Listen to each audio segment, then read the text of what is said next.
Well, the Sorcerer Supreme has returned. Or may I say, ex-Sorcerer Supreme. Why am I saying that? Oh, you'll find out. As I've just finished seeing Doctor Strange in the Multiverse of Madness, now playing in theaters. But is this new sequel a total mind-blowing superhero experience of a thrill ride? Or is it just something that's gonna leave you in, I don't know, a bigger set of worlds that'll make you forget stuff or something like that? Find out right now in this spoiler-free review. Big D's Entertainment Rankings and Reviews. Excelsior! So, greetings, my fellow YouTubers, and welcome to Big D's Entertainment Rankings and Reviews. My name's Doyle, better known to you as the Big D, and this time around I bring to you a spoiler-free review of the just now released superhero flick, Doctor Strange in the Multiverse of Madness, released by Marvel Studios, distributed by Disney. The sequel to 2016's Doctor Strange, and the 28th film in the MCU. The film was directed by Sam Raimi, who you knew best from directing the Spider-Man trilogy as well as the Evil Dead franchise. Written by Michael Waldron, starring Benedict Cumberbatch back as the title character, along with Elizabeth Olsen, who reprises her role as Wanda Maximoff, the Scarlet Witch, plus Chiwetel Ejiofor, Benedict Wong, and Rachel McAdams are back from the first film as well. Plus, Michael Stolberg, and I apologize if I mispronounce this, Xochitl, let me see if I can, Xochitl, okay, that's how you pronounce it, Xochitl Gomez. So, my mistake. Whew. Alright. Anyway, yeah, this film was a real blast, but I'm getting ahead of myself. Well, this time, Doctor Strange, who is now no longer the Sorcerer Supreme, after giving it to his partner Wong in his previous appearance in Spider-Man: No Way Home last year, the Doctor is doing his best to protect a teenager capable of traveling the multiverse from Wanda Maximoff. Yes, this in a way has connections to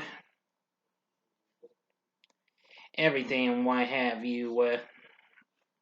And I'm gonna say this film's already been doing so well.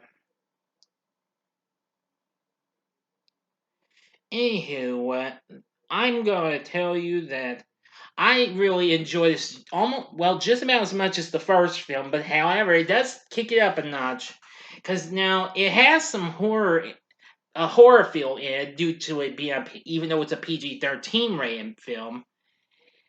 But it didn't give me any jump scares though. But it just made me go when I see some strange characters like ooh, yeah, and what have you. Yeah. But anyway, yes, we get introduced to some other things in here, including the Book of Ashanti, which I've heard of that.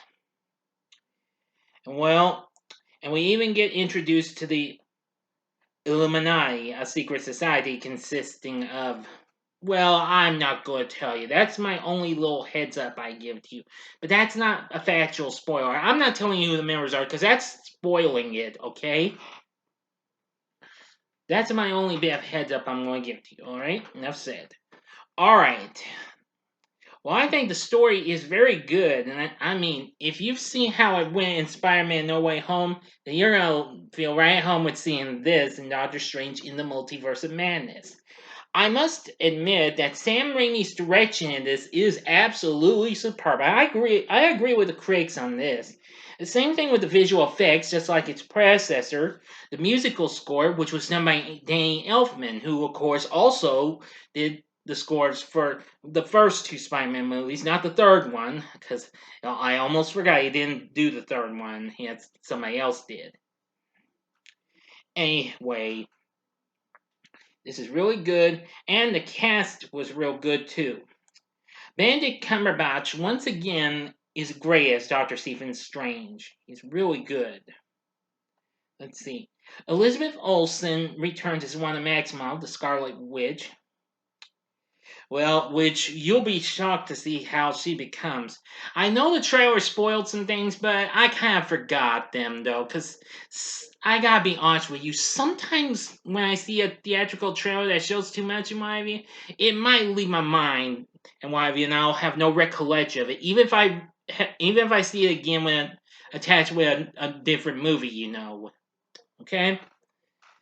Still, of course, this continues with what happened after WandaVision from last year. Really something. Chiwetel Ejiofor is back as Mordo. Yes. Who's good. Benedict Wong returns as Wong. Really good. Now, but I've got to say, I love the performances from others, including Rachel McAdams as Christine Palmer. I think she did a much better job in this than the first film because she gave a much better performance, and we get to see more of her. Now, a surgeon and former colleague of Strange's, Nicodemus West, it's played by Michael Stuhlbarg. I only know we see him a little bit. But I think the big thing in this was young Xochitl Gomez as America Chavez, which I think that one was just amazing. Yeah, you will get to see some familiar faces from previous Marvel films or MCU films, but I won't tell you those, however. So anyway, and you will get to you'll know who they are when you see them. Okay? Now, however, unfortunately, I'm still a little concerned as to why it still has not reached the certified fresh mark on the tomato meter because it's now at 75, and still it's going down because it's getting criticism. Well, for the pacing of the film, I don't know what their deal is with the pacing. Sure, it might have had some pacing issues, but well, that's only a slight downside. But it doesn't really deduct any points from me though. Nope. Now I will tell you that just like the first film, there is a mid-credit scene and there is a post-credit scene. Now, if you'll watch closely, you will see a familiar face who's certainly of someone who is certainly no stranger to working with Sam Raimi, which I won't tell you who that is either, because I will be spoiling it. I'm not giving you that either. Nope. Anyway, I've seen to it this film so far is doing pretty darn well. Anyway, well, so far it's already made 90 million just a day since it opened recently. And it's already done so well, surpassing the first day results of its predecessor and the more recent hit, The Batman, but it's falling behind Spider-Man No Way Home. Oh well. It's also had the most ticket pre-sales through Fandango since Spidey's last film. Nevertheless, I still feel that the film, while despite it may have a little bit of pacing issues, but that's just from my point of view, you don't have to take my word for it, but you be the judge. I think this film was just so incredible. I loved the visual effects, the cast was great, Sam Raimi's direction was great, Danny Elfman's score was great, etc., etc., etc., and all those monsters and what have you, wow. Well, we'll hope for the best that we just might get a third Doctor Strange in the future. Maybe. We'll see what happens. I got a feeling this will do pretty well at the box office. And I think it will. I think it's going to have a bigger opening than the last one. And I think it is, as a matter of fact, since I said it so far made 90 million. Okay, that about covers it. So with everything said, Doctor Strange in the Multiverse of Madness is definitely good. Believe me, this is better than what we saw in other superhero horror flicks like The New Mutants or the more recent Morbius. But anyway, this has more potential to pull some stuff off. So with everything said, I'm going to be giving Doctor Strange in the Multiverse of Madness 5 stars, which of course means on a scale of 1 to 10, it's getting a 10. Definitely. So go see Doctor Strange in the Multiverse of Madness. You might enjoy it, but like I said, you be the judge, okay? So anyway, and I'm sorry I failed to put it up in the mention earlier. If you saw the card that came up earlier, if you hadn't seen my Doctor Strange re-review, then you need to check it out before you got into this. So I humbly apologize that I got a little bit ahead of myself, but well, that's just me. I was just too mind blown by this.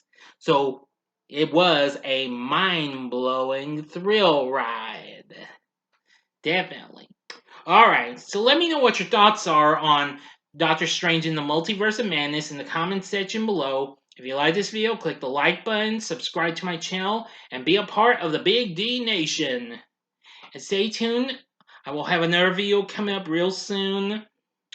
So thanks for watching, and if you like this, consider checking out my reviews for these other MCU films. In the upper left-hand corner is my review of Spider-Man No Way Home. The upper right-hand corner is my review of a real big surprise hit for MCU last year, and that was Shang-Chi and the Legend of the Ten Rings. Or if you want something else, go to the bottom left-hand corner and see the playlist of the redos, or should I say re-reviews of Sam Raimi's Spider-Man trilogy. Now, I'll re-review the Amazing Spider-Man flicks and the MCU Spidey flicks later on down the road. And the bottom right-hand corner is the button you can click to subscribe. If you like rankings and reviews on movies, TV, music, video games, etc., then I'm your guy. Thank you for watching. Until next time, I'm the Big D saying see ya and Excelsior!